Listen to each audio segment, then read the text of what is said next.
In contemporary interventional cardiology practice, where we deal with a lot of complex lesions, especially lesions which are referred to us by our surgeon colleagues, patients who are refused bypass surgery on account of comorbidities, it is imperative that we should upgrade our skills to a level where we can deal with most of the complex situations, be it chronic total occlusion or heavily calcified lesions or complex bifurcations. So in line of that, we come across a lot of heavily calcified or fibrotic lesions in our practice, where the conventional balloons, which are non-compliant balloons made up of a single layer of material inflated up to maximum of 30 atmosphere on our conventional indeflator, are just insufficient to ensure the best results of angioplasty. The best apposition of a stent, which is mandatory to avoid future in-stent restenosis or acute stent thrombosis. So angioplasty is actually an art form where you have to ensure that you give the best results, best immediate results on the table. So in this process, we take help of various tools. There are imaging tools like IVS or OCT to ensure that the stent is nicely apposed and it needs stacking up with non-compliant balloon at various sites, especially the longer stents. So and short of the imaging tools, which are not used in many labs, it has emerged as a default strategy that you always post-dilate your longer stents with the equisized non-compliant balloons, which don't grow too much on high pressures, and we ensure that we deploy these stents at 22, 24, 26 atmosphere. The maximum we can go is up to 30 atmosphere on conventional balloons and conventional indeflators. There are occasions when the stent is not expanding at particular site because of a chunk of calcium or the extremely fibrotic lesion, which though prepared well on the pre-dilatations, yet you come across situations where you are in a fix that you cannot expand that stent beyond a point, and you always have a fear of causing a drug burning effect if you are using a longer balloon, and likely to cause rupture on the healthy vessel if you go high pressure on a long balloon.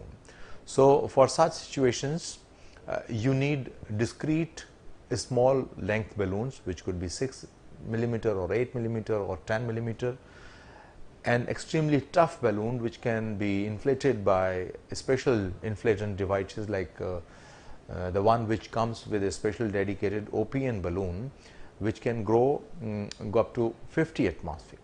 I'm sure you must have heard of indeflations which can go up to 40 to 50 atmosphere on these specially designed balloons, which have 2 layers of plastic and can grow up to 40 atmosphere without causing the fear of rupture of vessel, and it works wonderfully well to ensure that your stent is well apposed. And I'm sure all of you come across such situations in your practice where you desperately need to expand your stent on those sites so as to avoid stent thrombosis and long-term restenosis. So in that line, we must also remember that rotablation is one very important tool in our practice, but not many people are having this tool in their laboratories, cath labs, and some of them have the skill problems and they're scared of using rotablation. They want to just finish their cases by simple balloon angioplasty and then stenting. So that is a big deterrent in our practice, and therefore the significance of OPN balloon is much more relevant in our practice.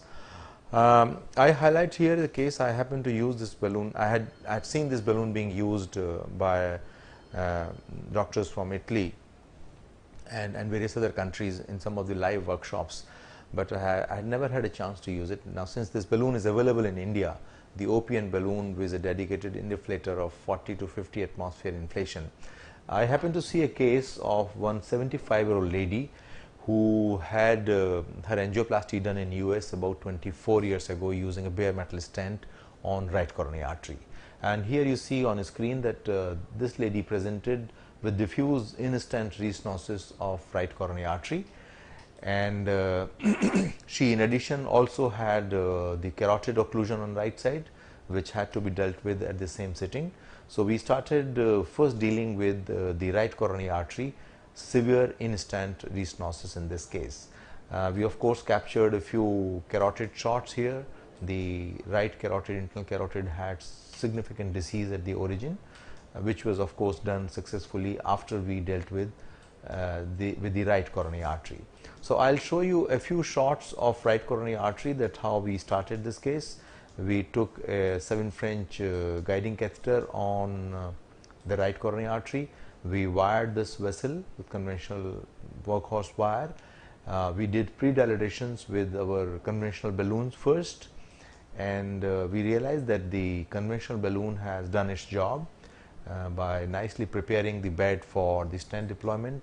And we took a 38 millimeter stent of 3.5 size, covering whole of the previous stent, which was showing diffuse in-stent restenosis. Now once this stent was deployed at 14 or 16 atmosphere, we realized that there are some places which were not giving way to the conventional inflation of this stent. And mind you that this artery has now 2 layers of stents, one which was done previously 24 years ago, and the other which we have deployed now. So we have to ensure that this second stent is very, very nicely apposed, and unfortunately in this case too we were not using any imaging tool like OCT or IVS. So at a particular point we realized that after the stent deployment it was not giving way to conventional balloon. So we opened a 3.5 into 10 millimeter OPN balloon here. We took a dedicated inflator and inflated this at 40 atmosphere in the middle of this stent. And thereafter we got the best result, as you could see in this final shot on both LAO-cranial view as well as an RAO, that stent is nicely apposed and this lady is doing very well. So here is a classic case where you are dealing with in-stent restenosis. We are having 2 layers of a stent. You want to make sure that your second stent is very nicely apposed, and sometimes there are points which don't give way to the conventional balloon, and we used a 3.5 or 10 millimeter balloon here at 40 atmosphere in this case to do post dilatation of this case. So with that case, I would emphasize that one must have this balloon in their lab in some odd situations where your conventional balloons don't work, they don't inflate vessel well, or they don't do post deployment inflations. You must use these balloons, and mind you, these balloons should always be used as small length balloons so as to avoid dog boning effect, and they should only deploy and inflate at a site where it is desired, and it works wonders in these cases. Thank you so much.